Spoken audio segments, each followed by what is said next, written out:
అంతా మర్చిపోయా. కళ్ళని చెప్తే నమ్మరు. ఇప్పుడు ఏం చేయాలి?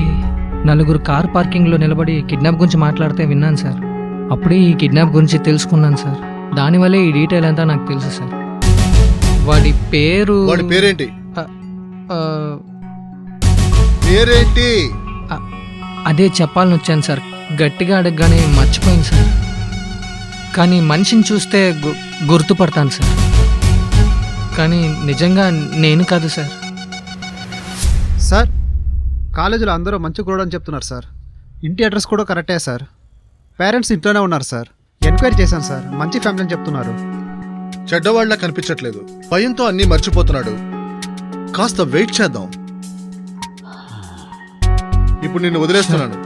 పేరు గాని వాడు గుర్తొచ్చినా గాని వాడిని చూసినా గాని నాకు చెప్పాలి. అలాగే సార్. వెళ్ళు.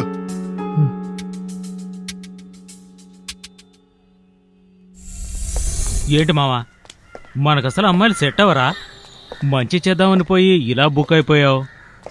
వాళ్ళు పోలీసులు కాబట్టి ఊరికే వదిలేశాను, లేదంటే నీ మీద చెయ్యేసినందుకో.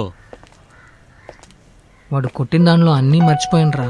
ఏం పర్లేదు మామా, ఇంటికి వెళ్ళు, హాయిగా విశ్రాంతి తీసుకో. తప్పకుండా గుర్తొస్తాడు. వాణ్ణి ఎలాగైనా పట్టుకుందాం.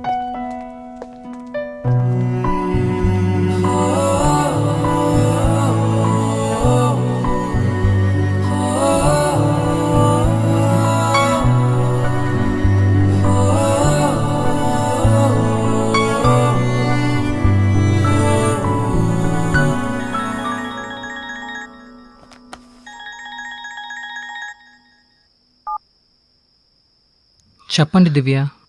నేను మీ ఇంటి ముందే ఉన్నాను.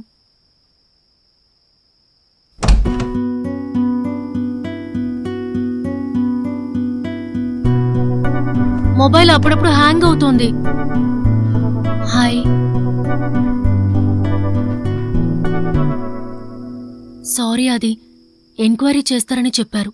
నిన్ను కొడతారని తెలుసుంటే పిలిచేదాన్నే కాదు. నొప్పిగా ఉందా? ఇప్పుడు లేదు. ఉదయం ఫోన్ చేసి వద్దాం అనుకున్నాను, కానీ నాకు నిద్ర పట్టలేదు. అందుకే నా మీద కోప్పడకు. సరే, నేను బయలుదేరినా? సరే, ఓకే.